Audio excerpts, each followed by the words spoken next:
Begitu itu terjadi, terjadilah teleportasi itu. Sehingga murid-murid itu sudah ada di pantai.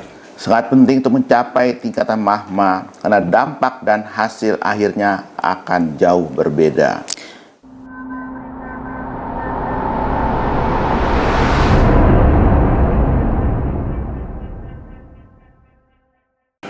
Berbuah banyak dalam ikatan Tuhan yang kuat.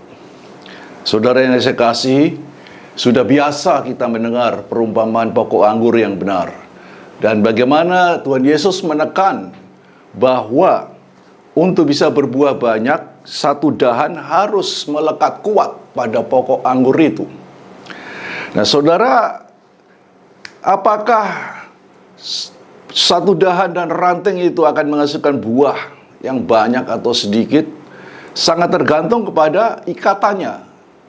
Jadi besarnya sambungan antara dahan dengan pokok, maupun juga kekuatan ikatan itu. Di samping juga adanya aliran mineral dari tanah ke pokok, lalu ke dahan dan menyebar di ranting-ranting. Nah, itu juga ikut menentukan sehingga buahnya akan banyak atau tidak. Jadi 3 hal yang menentukan adalah besarnya tampang atau irisan ikatan antara dahan dengan pokok, lalu kekuatan ikatan itu atau energi ikatnya itu seberapa besar. Ketiga adalah besarnya aliran mineral yang ada di dalamnya. Kita juga melihat dalam event yang berbeda bagaimana Tuhan Yesus mengadakan mujizat yang saya sebut teleportasi. Sebuah kapal yang isinya murid Yesus tiba-tiba di tengah badai di Laut Galilea dilarikan dan mendarat di pantai dengan soft landing, ya. Ini ajaib. Nah, apa yang terjadi? Bahwa mujizat itu didahului oleh kejadian yang bagi kita mungkin biasa. Bagaimana Tuhan Yesus berjalan di atas air, lalu murid-muridnya berusaha untuk memegang Yesus dari air dan mengangkatnya ke atas dek kapal. Begitu itu terjadi, terjadilah teleportasi itu. Sehingga murid-murid itu sudah ada di pantai. Nah, saudara, banyak kejadian yang luar biasa terjadi dalam hidup karena adanya ikatan yang kuat dengan Tuhan Yesus. Kita mendapat pertolongan, kita mendapatkan mujizat, kita diberkati Tuhan kalau ada ikatan yang kuat. Sehingga dengan ikatan yang kuat itu ada juga hasil-hasil atau buah-buah yang banyak dalam kehidupan. Yang pertama saya ingin menyampaikan tentang banyaknya serat atau besarnya luas tampang ikatan tersebut. Untuk memudahkan, ya, kita perlu mengilustrasikan dengan kejadian alam sehari-hari yang bisa kita amati. Yang pertama adalah ikatan antara air laut dengan pantai, dengan garis pantai.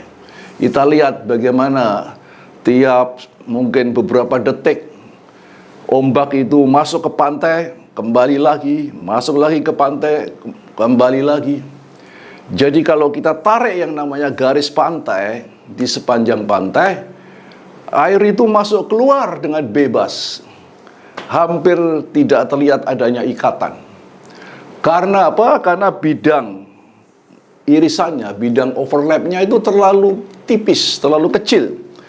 Butir-butir pasir dan air laut yang bersinggungan terlalu sedikit. Mungkin tebalnya tidak sampai 1 meter. Itu bisa dibuktikan dengan menggali pasir pantai yang basah itu sedikit, ya. Nah, yang kedua adalah air di dalam tanah yang disebut air tanah. Kita bisa melihat bahwa hampir tidak ada beda antara apakah air itu di dalam tanah atau tanah yang di dalam air.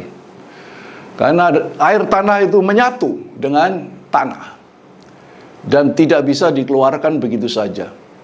Orang harus menggali, mungkin sampai 3 meter, atau ada yang sampai 20-30 meter. Orang harus membor segitu dalam, kemudian memompa supaya airnya keluar. Itu sebabnya karena ikatan antara air dan tanah itu lebih kuat ya dibandingkan dengan air laut dengan pantai tadi. Nah, saudara, yang ketiga adalah bentuk yang lebih kuat lagi, yaitu magma. Karena air dan debu, butiran-butiran kecil dari tanah, menyatu dalam satu larutan yang tidak bisa dibedakan lagi. Ini tanah atau air. Ya, orang menyebut lava, orang menyebut magma. Larutan itu terjadi di bawah tekanan dan suhu yang amat tinggi, khususnya di dalam perut bumi. Nah, saudara yang saya kasih, jadi ada ikatan yang kuat itu didasari kepada bidang gesekan antara butir-butir dan air itu begitu besarnya karena begitu banyaknya partikel-partikel kecil. Sehingga bidang gesekannya itu sangat besar. Atau dengan kata lain, luas tampang persatuan itu besar. Proses alam itu harus dimulai dengan magma itu mencari lubang untuk menuju ke atas, menuju kepada kawah gunung. Karena tekanannya sangat besar, maka dia bisa menerobos dan sampailah dia di puncak gunung. Lalu gunung itu satu saat meletus dan kemudian lava itu keluar, disemburkan kemana-mana menjadi lahar dingin. Lahar dingin itu kemudian sebagian masuk ke sungai-sungai. Di sungai itulah sebagian tanah itu mengendap. Sedangkan yang lain mungkin turun sebagai abu, ya, yang melapisi banyak tanah dan bahkan rumah-rumah penduduk. Nah, saudara, jadi sangat susah untuk memisahkan butir-butir debu dengan air pada satu magma. Jadi kita ingin melihat bahwa selain besarnya ikatan atau luas tampang ikatan, energi ikat itu sangat menentukan. Tuhan Yesus pada waktu mengadakan mujizat teleportasi, karena didahului oleh ikatan dia dan murid-muridnya itu, waktu dia naik dia dipegang erat-erat. Nah, itu menggambarkan bahwa banyak mujizat bisa terjadi kalau terjadi ikatan yang kuat dengan Tuhan Yesus. Besarnya energi ikat dalam ikatan, seperti saya sudah singgung tadi, bahwa itu sangat kecil pada air laut yang masuk keluar pantai. Kemudian dia cukup besar, menengah lah ya, pada air tanah. Dan dia sangat kuat pada magma. Kalau kita mempunyai ikatan yang kuat dengan Tuhan Yesus, maka kita pun akan menerima banyak jawaban doa. Karena kita bisa berbuah banyak. Kita juga bisa menerima saluran-saluran keajaiban, kuasa Tuhan. Karena adanya ikatan yang kuat tadi. Nah, yang ketiga adalah lancarnya aliran mineral. Itu mempengaruhi kemampuan untuk menghasilkan buah yang banyak. Nah, saudara yang saya kasih, bahwa kalau firman Tuhan ada di dalam kita hidup di dalam firman itu, maka firman itu akan membersihkan hati dan pikiran kita dari segala yang jahat, yang kotor, yang najis, yang sia-sia, yang buruk, yang tidak terpuji. Kita akan dibawa kepada keadaan yang mulia, yang terpuji, yang diperkenan oleh Tuhan, sehingga Roh Kudus akan semakin banyak bisa masuk ke dalam diri kita, dan dialah yang akan membersihkan, memperlancar aliran-aliran mineral, kebutuhan rohani, sehingga kita bisa semakin berkenan di hadapan Tuhan. Dengan menjadi berkenan berarti kita juga derajat kemiripan dengan Kristus semakin besar, dan kita akan menerima juga baik anugerah, baik jawaban doa yang juga lebih banyak lagi. Terpujilah Tuhan, haleluya.